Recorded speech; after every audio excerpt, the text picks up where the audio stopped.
Hello students, आज व्हॉट्स the डिफरन्समध्ये आपण बघणार आहोत बिफोर आणि अगो या दोन शब्दांमध्ये काय फरक आहे. चला तर मग सुरुवात करूया बिफोर या शब्दापासून. बिफोर आपण कधी वापरलं पाहिजे? या आधी या अर्थाने, म्हणजेच काळाच्या बाबतीत जेव्हा आपण बोलत असतो की या आधी म्हणजे या वेळेच्या आधी, तेव्हा आपण बिफोर हा शब्द वापरू शकतो. For example, I have seen her before, म्हणजेच मी तिला आधी बघितलेलं आहे. या ठिकाणी आपण बिफोर वापरलाय, त्याचा अर्थ काय होतो? या आधी. सेकंड एक्झाम्पल बघूया. वी हॅव मेट बिफोर, म्हणजेच आपण आधी भेटलेलो आहोत. म्हणजेच काळाच्या बाबतीत आपण या ठिकाणी बिफोर हा शब्द वापरलेला आहे, या आधी अशा अर्थाने. आता नेक्स्ट रूल आहे, दुसरी एखादी कृती करण्याआधी किंवा घटना घडण्याआधी. असं जर आपल्याला म्हणायचं असेल तरी सुद्धा आपण बिफोर वापरू शकतो. For example, wash your hands before meals, म्हणजेच जेवणाआधी हात धुवा. या ठिकाणी जेवण करणे ही एक वेगळी कृती आहे आणि त्याच्या आधी हात धुण्याची कृती करा हे आपण सांगितलेलं आहे. आणि म्हणून दुसऱ्या एखाद्या कृतीच्या आधी असं म्हणायचं असेल तर आपण तिथं बिफोर वापरू शकतो. Next example, before living he gave her a gift, निघण्याआधी त्याने तिला गिफ्ट दिले. म्हणजेच या ठिकाणी अर्थ काय होतो? निघण्याआधी, निघण्याची क्रिया होण्याच्या आधी, या अर्थाने आपण बिफोर वापरलेला आहे. म्हणजेच एखादी कृती करण्याआधी किंवा एखादी घटना घडण्याआधी असं जर आपल्याला म्हणायचं असेल तर तुम्ही त्या ठिकाणी बिफोर वापरू शकता. आता बघूया नेक्स्ट. च्या समोर किंवा च्या आधी असं आपल्याला म्हणायचं असेल तरी सुद्धा आपण बिफोर वापरू शकतो. यामध्ये स्थान आणि प्राधान्य, म्हणजेच एखादं ठिकाण किंवा एखादं स्थान हे दुसऱ्या एखाद्या स्थानाच्या आधी आहे किंवा एखाद्या वस्तूचं स्थान हे दुसऱ्या एखाद्या वस्तूच्या आधी आहे असं आपल्याला सांगायचं असेल तर आपण बिफोर हा शब्द वापरू शकतो. त्याचप्रमाणे प्राधान्य, प्राधान्य देण्यामध्ये एखादी गोष्ट दुसऱ्या गोष्टीच्या आधी येते असं असेल तर तुम्ही बिफोर वापरू शकता. त्याचं एक्झाम्पल बघूया. The letter D comes before E. आता या ठिकाणी आपण स्थानाबद्दल बोललेलो आहोत की डीचं स्थान हे ईच्या आधी आहे आणि म्हणून तिथं बिफोर शब्द आपण वापरलेला आहे. Next example, I put your dreams before my on, म्हणजे माझ्या स्वप्नांपेक्षा तुझ्या स्वप्नांना प्राधान्य आहे. या ठिकाणी आपण प्राधान्याच्या दृष्टिकोनातून आधी असं म्हटलेलं आहे आणि म्हणून आपण तिथं बिफोर वापरलेला आहे.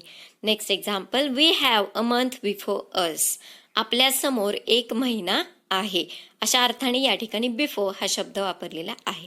तर तुम्ही बिफोरचा वापर असा वेगवेगळ्या पद्धतीने करू शकता. आता आपण बघणार आहोत अगो हा शब्द आपण कधी वापरला पाहिजे. पूर्वी या अर्थाने. एक्झाम्पल बघूयात.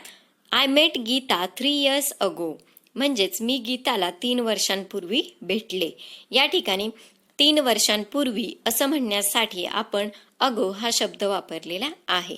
Next example, I met him 2 months अगो, म्हणजेच मी त्याला 2 महिन्यांपूर्वी भेटले. या ठिकाणी सुद्धा पूर्वी या अर्थाने आपण अगो हा शब्द वापरलेला आहे.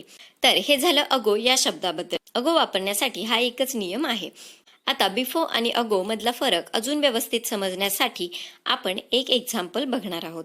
ही अराइव्ड हिअर 15 minutes अगो, तो येथे 15 मिनिटांपूर्वी आला. आणि दुसरे एक्झाम्पल आहे, ही arrived here 15 minutes before the event, तो कार्यक्रमाआधी 15 मिनिटे येथे पोहोचला.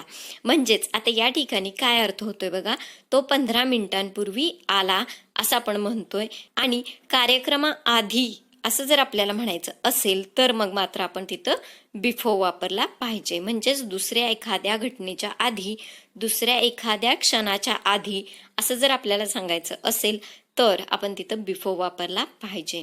ही एक्झाम्पल्स अजून व्यवस्थित समजण्यासाठी तुम्ही ही आकृती बघू शकता. या आकृतीमध्ये काय केलेलं आहे, एक पॉइंट आहे की ज्या ठिकाणी नाऊ असं लिहिलेलं आहे आणि नाऊच्या लेफ्ट साईडला 5 मिनिटे, 10 मिनिटे, 15 मिनिटे, 20 मिनिटे आणि 25 मिनिटे असं आपण लिहिलेलं आहे. जेव्हा आपण अगो वापरतो तेव्हा त्या ठिकाणी नाऊ पासून, म्हणजेच ज्या क्षणाला तुम्ही बोलत आहात त्या क्षणापासूनचा कालावधी काउंट केला जातो.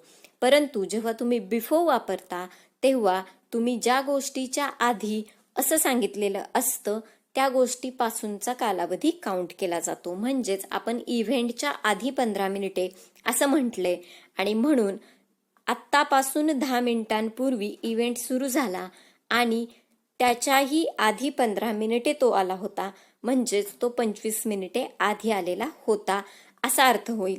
पण जेव्हा तुम्ही म्हणाल की ही अराइव्ड 15 मिनिट्स अगो, तेव्हा त्याचा अर्थ होतो की आत्ताच्या क्षणापासून तो 15 मिनिटा आधी आलेला आहे.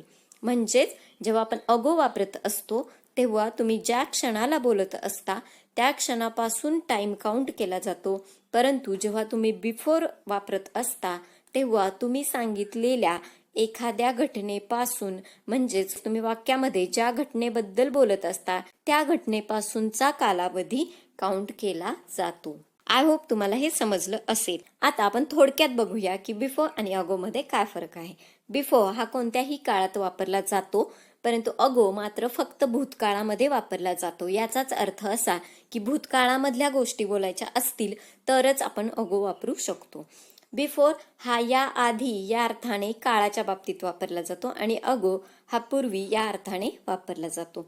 बिफोर दुसरी एखादी कृती करण्याआधी किंवा घटना घडण्याआधी असं म्हणायचं असेल तर आपण वापरू शकतो, आणि च्या समोर किंवा च्या आधी असं म्हणायचं असेल स्थान आणि प्राधान्य या दोन बाबतीत तर आपण बिफोर वापरू शकतो. सो हा फरक आहे बिफोर आणि अगो या दोन शब्दांमध्ये. आय होप तुम्हाला हे समजलं असेल. Thank you for watching this video. Video आवडला असेल तर लाईक करा, तुमच्या मित्रमैत्रिणींसोबत शेअर करा आणि हो, चॅनलला सबस्क्राईब करायला विसरू नका.